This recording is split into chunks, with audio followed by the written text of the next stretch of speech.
Selamat pagi teman-teman semua. Dalam memimpin organisasi atau perusahaan yang saya pimpin saat ini, saya melakukan manajemen waktu atau time management itu dengan yang pertama itu selalu fokus pada apa yang saya ingin capai atau perusahaan saya ingin capai atau organisasi saya ingin capai. Kemudian mengerjakan sesuatu dengan skala prioritas. Jadi prioritas yang pertama itu adalah sesuatu yang mendesak, kemudian yang penting.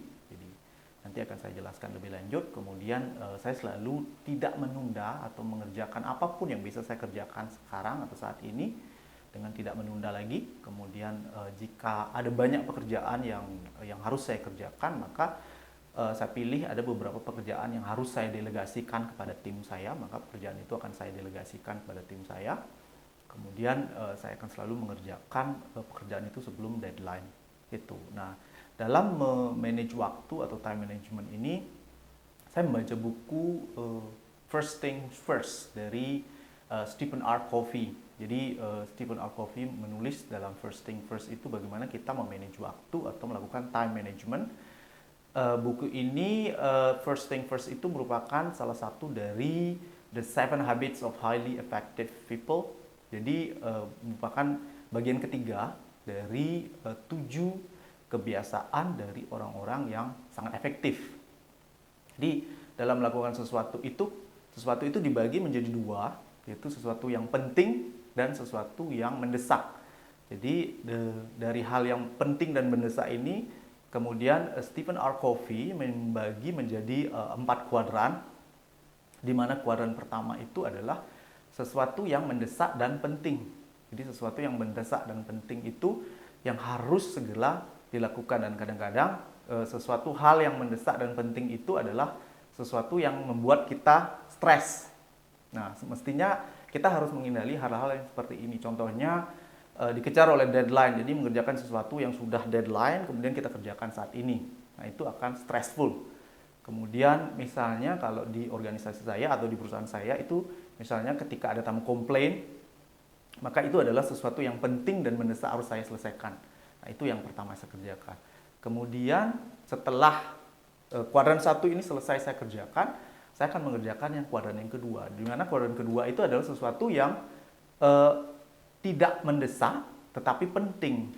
Jadi sesuatu itu penting tapi untuk saat ini belum mendesak.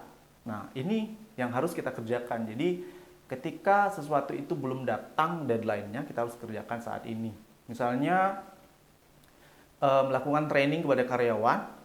Jadi empowering karyawan saya, mengajarkan mereka skill-skill yang baru. Kemudian kalau diri saya sendiri itu lebih banyak belajar tentang literasi keuangan, misalnya tentang investasi. Jadi saya lebih belajar tentang investasi sehingga saya bisa fokus pada literasi keuangan, meningkatkan literasi keuangan saya yang akan saya pergunakan nanti ketika saya melakukan investasi. Kemudian salah satu hal penting lainnya yang tidak mendesak saat ini adalah saya rutin melakukan olahraga. Itu adalah salah satu investasi bagi badan kita.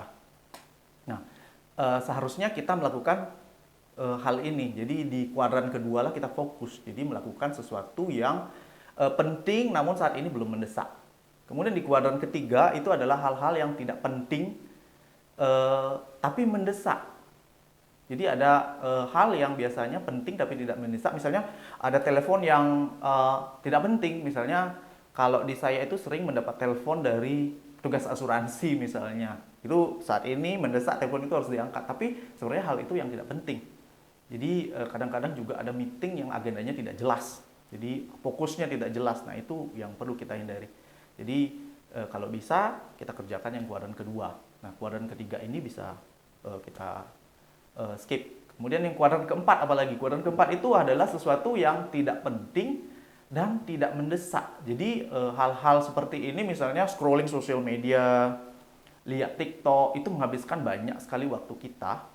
Jadi waktu kita banyak kebuang, jadi kerjaan bisa terbengkalai, kerjaan tidak dikerjakan karena kita asik bermain sosial media. Jadi hal itu adalah hal yang tidak penting menurut saya dan tidak mendesak juga. Jadi contoh yang lain misalnya menonton sinetron, kemudian bergosip. Jadi ada beberapa hal yang memang yang perlu kita hindari untuk kita lakukan. Jadi untuk saat ini di tahun 2023 saya ingin lebih memfokuskan lagi dalam time management ini. Jadi saya akan memfokuskan diri saya untuk melakukan hal-hal atau sesuatu di kuadran kedua, yaitu melakukan hal yang penting namun saat ini belum mendesak. Karena sesuatu itu misalnya membuat strategi atau planning, jadi action plan untuk tahun berikutnya. Jadi biasanya kita membuat perencanaan jangka panjang yang harus kita lakukan. Jadi di kuadran kedua itu ya kita lakukan. Jadi saya lebih fokus ke situ sehingga saya tidak nanti terstres di kuadran satu. Jadi hal itu sudah datang, hal itu sudah mendesak dan penting, dan itu harus saya lakukan lagi. Ketika saya sudah melakukannya itu di kuadran yang kedua, maka pekerjaan saya akan sudah selesai tepat waktu atau sebelum waktunya tiba. Jadi begitu cara saya untuk memanage waktu saya.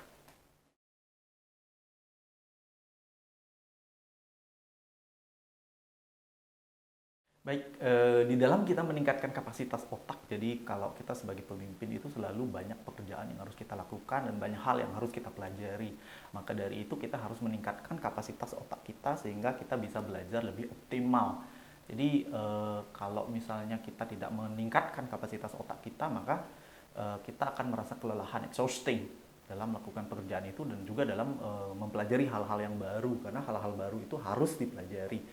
Jadi di dalam melakukan meningkatkan jadi kemampuan belajar optimal saya atau optimum learning states atau disebut dengan OLS itu kita harus mengenali dulu gelombang otak itu. Gelombang otak itu ada 5. Jadi gelombang otak itu diukur menggunakan alat yang namanya EEG atau elektroencephalogram. Jadi alat ini diciptakan oleh seorang ilmuwan Jerman yang bernama Hans Berger di tahun 1929. Jadi ilmuwan Jerman ini mengukur gelombang otak kita melalui kulit kepala dengan menempelkan alat elektronik di kulit kepala kita. Dan ditemukan ada 5 jenis gelombang elektromagnetik atau 5 jenis. Yang pertama itu ada gelombang delta. Jadi gelombang delta itu range-nya itu antara 1 sampai 3 CPS, jadi a circle per second, atau disebut dengan 1 sampai 3 itu hertz, jadi CPS atau hertz. Jadi di mana gelombang otak kita berada pada saat tidur lelap. Jadi gelombang ini berada pada saat kita tidur lelap tanpa mimpi. Kemudian gelombang otak yang kedua itu namanya gelombang otak theta. Jadi theta itu berada antara 4 sampai 7 CPS. Jadi 4 sampai 7 Hz atau 4 sampai 7 CPS circle per second. Nah, pada saat inilah kita memiliki konsentrasi yang penuh. Nah, pada saat gelombang otak theta inilah kita memiliki optimum learning state atau OLS atau kemampuan belajar optimal. Nah, kita harusnya belajar pada saat berada di gelombang theta. Nah, saya jelaskan dulu lebih lanjut untuk gelombang yang ketiga itu adalah gelombang alpha. Gelombang alpha itu ada di antara 8 sampai 12 CPS, circle per second. Ya, pada saat ini kita posisi kita itu relax, kemudian pada saat kita meditasi itu kita berada di gelombang alpha ini. Nah, gelombang yang keempat itu ada namanya gelombang beta. Gelombang beta itu adalah 12 sampai 25 CPS. Jadi pada saat ini kita dalam keadaan sadar, berpikir, mencari solusi terhadap masalah yang kita hadapi. Dan gelombang otak yang kelima itu adalah gelombang gamma. Itu di antara 25 sampai 40 CPS, di mana aktivitas mental kita sangat tinggi saat ini.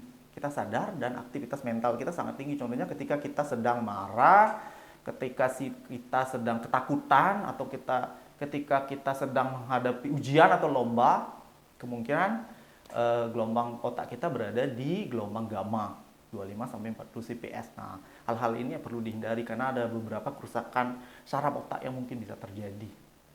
Nah, saya kembali lagi ke optimum learning state. Optimum learning state itu berada pada gelombang theta, jadi 4 sampai 7 CPS, circle per second atau hertz. Jadi OLS itu setiap orang memiliki OLS yang berbeda-beda. Nah, OLS ini gelombang theta ini berada di antara gelombang delta dan gelombang alpha. Jadi tengah-tengahnya ada gelombang delta, theta, dan alpha. Kita berada di tengah-tengah itu. Jadi di antara pada saat kita tidur lelap atau berada di antara tidur lelap dan berada di posisi relaksasi, kita di tengah-tengah. Nah, inilah optimum learning stage atau OLS kita. Kalau saya sendiri biasanya tidur itu di antara jam 11 sampai jam 12 malam. Maka OLS terbaik saya itu antara jam 10 malam. Jadi 10 sampai 12 malam. Jadi sebelum saya tertidur lelap. Nah, apa yang saya lakukan untuk membangkitkan gelombang theta ini? Jadi yang pertama itu badan saya harus bugar. Kemudian sebelum saya belajar untuk mendapatkan gelombang theta ini, jadi saya melakukan sembahyang dulu, kemudian tarik napas yang dalam, kemudian meditasi. Nah, ketika badan kita sudah rileks, kemudian di malam hari biasanya itu kan sunyi, senyap, tidak ada disrupsi, tidak ada gangguan, tidak ada interupsi, kita bisa fokus belajar, kita bisa fokus mengerjakan hal-hal yang bisa kita kerjakan dalam mungkin pada saat optimum learning state kita itu kita bisa mengerjakan itu cuma 1 jam.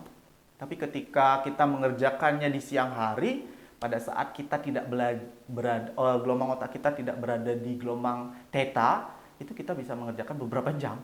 Jadi saya bisa mengerjakan itu dalam 1 jam atau 30 menit ataupun 90 menit.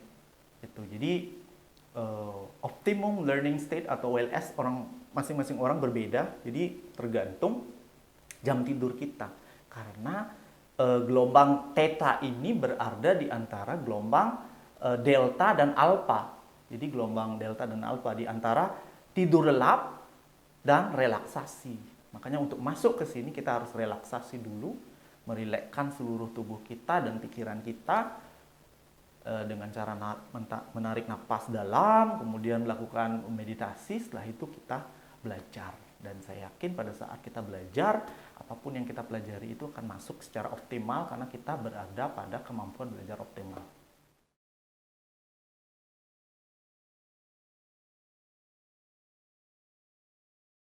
Baik, gardu epos itu adalah gardu energi positif. Jadi sebagai seorang leader atau pemimpin kita harus menyebarkan atau mengumpulkan gardu energi positif kita yang kita bisa sebarkan kepada orang-orang di sekitar kita. Jadi gardu epos itu adalah bagaimana kita menebar energi positif bagi orang-orang di sekitar kita yang membawa kebermanfaatan bagi orang-orang yang ada di sekitar kita, terutama bagi tim kita. Jadi tim kita yang ada di sekitar kita itu mendapatkan energi positif dari kita. Jadi contoh yang sudah saya lakukan adalah saya selalu membantu tim saya ketika tim saya mengalami kesulitan. Jadi ketika kita membantu seseorang itu tidak hanya berupa uang, jadi kita juga bisa membantu dengan tenaga.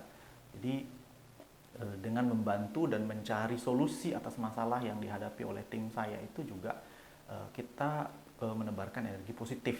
Jadi dengan membantu mereka, membuilding mereka, meleading mereka.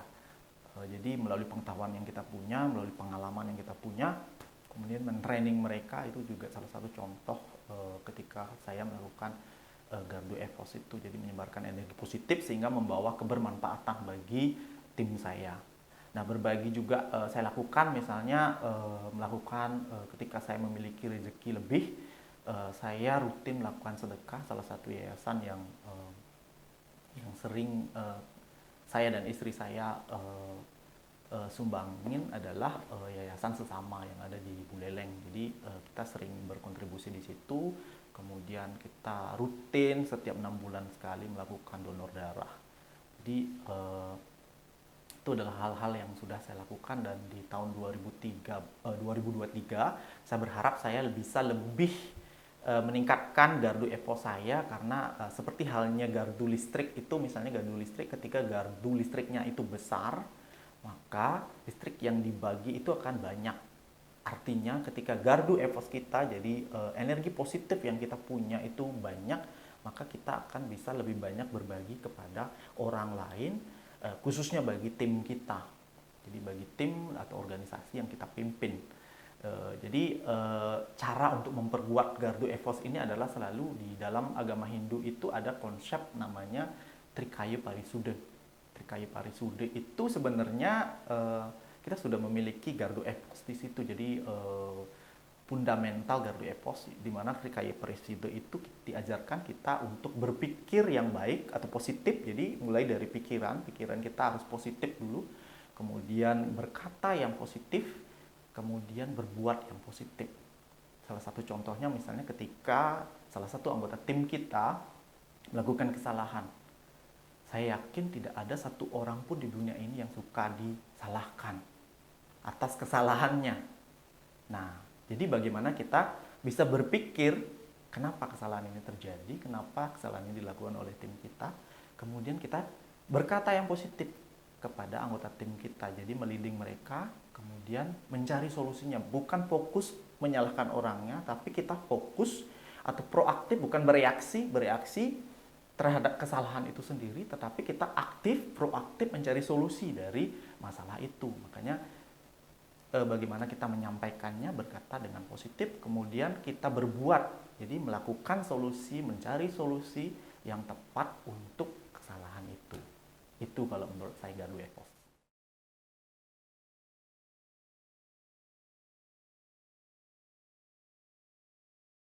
Baik, sebelum saya menjelaskan saya ingin menjadi leader yang seperti apa, saya ingin menjelaskan dulu 5 level of leadership dari John C. Maxwell. Jadi John C. Maxwell itu menulis sebuah buku yang berisi 5 level of leadership. Jadi ada 5 level dari leadership. Yang pertama itu adalah level yang pertama itu level position. Jadi position itu adalah level paling awal dari leadership ini, dari 5 level of leadership ini, di mana seorang leader atau manajer itu biasanya dihormati dan diikuti hanya karena posisinya sebagai seorang manajer. Jadi bukan sebagai seorang leader. Jadi orang mengikuti manajer ini karena berada di posisi sebagai manajer. Jadi karena harus, orang-orang hanya harus mengikuti, bukan sukarela mengikuti. Jadi ini adalah level yang paling rendah dari 5 level of leadership. Kemudian yang kedua itu ada level permission. Jadi level permission itu orang-orang memberikan izin kepada kita untuk melead mereka dengan secara sukarela. Jadi orang itu mengikuti kita, mengikuti apa yang kita katakan, bukan hanya karena harus, tetapi juga mereka mau sukarela. Karena pada saat kita berada di level yang kedua ini, level permission ini, kita membangun relationship yang baik kepada tim kita. Jadi kita bangun relationship, kita kenali tim kita, kemudian kita dengarkan keluh kesah mereka, dengarkan masalah mereka apa, kemudian kita membantu mereka, kita ikut di dalam tim itu. Kemudian karena mereka merupakan merasa mereka itu merupakan hal penting di dalam tim kita, maka mereka secara sukarela akan melakukan apa yang kita katakan atau apa yang kita tugaskan, karena mereka merasa dilibatkan di situ. Jadi pendapat mereka kita dengarkan, kemudian apapun yang mereka sampaikan kita dengarkan. Jadi seorang leader itu tidak hanya mau didengarkan, tetapi juga mendengarkan, mengenali anggota timnya. Kemudian kita lanjut ke level yang ketiga. Level ketiga itu adalah level production. Jadi level production ini seorang leader itu mampu untuk memberikan hasil yang baik, yang luar biasa kepada organisasinya atau kepada perusahaan yang dipimpinnya. Jadi apapun yang kita lakukan itu adalah hal yang kita lakukan untuk organisasi. Jadi ketika kita meminta tim kita untuk produktif, jadi kita harusnya lead by example. Jadi kita memimpin tim kita itu dengan memberikan contoh. Ketika kita mau tim kita produktif, maka kita harus produktif dulu. Kita harus tunjukkan hasil yang bisa kita capai dulu. Kemudian ketika kita mau tim kita untuk rajin, ya kita harus rajin dulu. Ketika kita mau tim kita untuk tepat waktu atau datang lebih awal, kita harus datang lebih awal lagi. Jadi lead by example. Kemudian yang keempat, jadi level keempat itu adalah people development. Jadi people development itu seorang leader itu mendevelop people, jadi mengembangkan, membangun timnya, membangun orang-orang yang ada di dalam timnya, membangun organisasinya. Jadi mentraining organisasinya atau anggota dari organisasinya. Jadi membangun SDM yang ada di sana, karena di dalam satu perusahaan atau organisasi harta yang paling penting itu adalah SDM. Jadi harta yang paling penting, capital yang paling modal utama yang paling penting itu adalah SDM. Jadi sumber daya manusia, human resources. Maka kita harus membangun human resources itu yang ada di dalam tim kita. Nah, ciri-ciri orang yang atau leader yang yang berada pada level yang keempat ini, yaitu people development, adalah seorang leader ini akan mampu merekrut orang yang tepat. Jadi merekrut orang yang tepat, kemudian menempatkan orang ini di posisi yang tepat. Jadi ketika sudah merekrut orang yang tepat, menempatkan orang ini di posisi yang tepat sesuai dengan kompetensi yang dimiliki orang ini. Kemudian selalu menggunakan kelebihan dari satu anggota tim untuk menutupi kelemahan anggota tim lain, dan selalu melatih, mendevelop orang-orang yang ada di bawahnya. Maka anggota tim yang kita lead, yang kita pimpin itu akan secara sukarela mengikuti kita, karena mereka memiliki manfaat, merasakan manfaat apa yang kita berikan kepada mereka. Karena dengan mengikuti kita, mereka akan lebih develop. Jadi mereka akan lebih kompeten, mereka akan memiliki keterampilan yang lebih lagi. Nah, level yang kelima itu adalah kita sebut the pinnacle. Jadi John C. Maxwell itu sebut the pinnacle. The pinnacle itu adalah level tertinggi dari seorang leader, di mana seorang leader itu akan secara sukarela diikuti oleh anggota timnya ataupun orang lain, karena memang aslinya karena siapa dia. Jadi karena dia sudah merepresentasikan dirinya, kemudian merepresentasikan apa yang sudah dilakukan. Jadi kita akan mendapatkan posisi the pinnacle itu ketika kita sudah melakukan banyak hal untuk anggota tim kita, ketika sudah membangun tim kita, kemudian ketika kita memiliki banyak manfaat kepada banyak orang dalam jangka waktu yang lama. Jadi the pinnacle ini seperti lifetime achievement dari seorang leader. Nah, kalau ditanya saya ingin menjadi leader seperti apa, saat ini target saya adalah saya ingin menjadi yang level yang keempat, jadi people development. Kenapa? Karena dari awal saya memimpin organisasi saya atau perusahaan yang saya pimpin itu, saya selalu mendevelop people. Jadi orang yang saya rekrut sendiri, kemudian saya latih sendiri.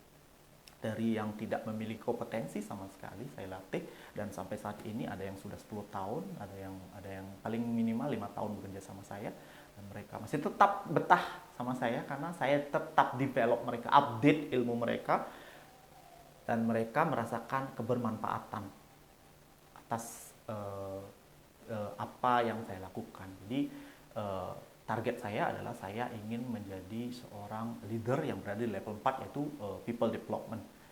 Jadi itu memang basic saya untuk mendevelop people, jadi membangun SDM saya di dalam organisasi saya.